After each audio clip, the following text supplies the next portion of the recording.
Hello friends, જો આજે સરસ એવો કંસાર બનાવવાનો છે. દરેક ગુજરાતીઓના ઘરમાં બનતું શુભ પ્રસંગે અને લાપસી પણ કહેવાય છે. અને આવી રીતે સરસ એવી આપણે આજે લાપસી બનાવવાની છે. તો ચાલો બનાવવાનું સ્ટાર્ટ કરીએ.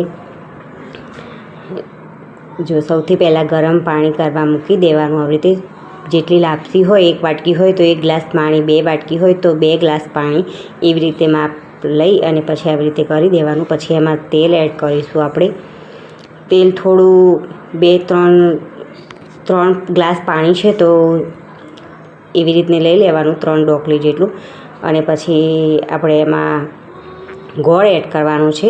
પાણી ઉકળે એટલે ગોળ એડ કરીશું અને ગોળને સરસ એવો આપણે મિક્સ કરી લઈશું. જો આ રીતે સરસ એવું હલાવતા જવાનું અને સરસ એવું મિક્સ કરી લેવાનું ગોળને.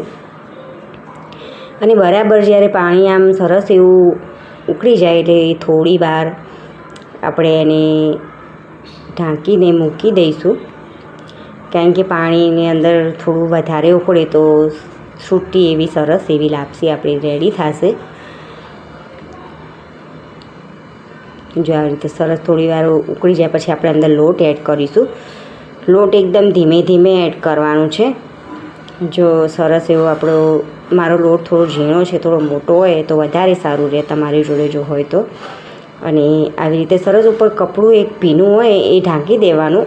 રૂમાલ નેપકિન બી ચાલે પણ આમ ચોખ્ખો હોવો જોઈએ. અને આવી રીતે ઢાંકી અને મૂકી દેવાનું થોડી વાર, એટલે મીન્સ કે 10 મિનિટ ફક્ત, બસ. અને આવી રીતે પછી કપડું લઈ અને ફરીથી ચેક કરવાનું કે આપણી લાપસી સરસ એવી બફાઈ ગઈ છે. અને તમે જોઈ શકો છો કે સરસ એવી આમ છૂટી થઈ જાય અને આ જે વેલણ છે એમાં બિલકુલ નહીં ચીપકાય.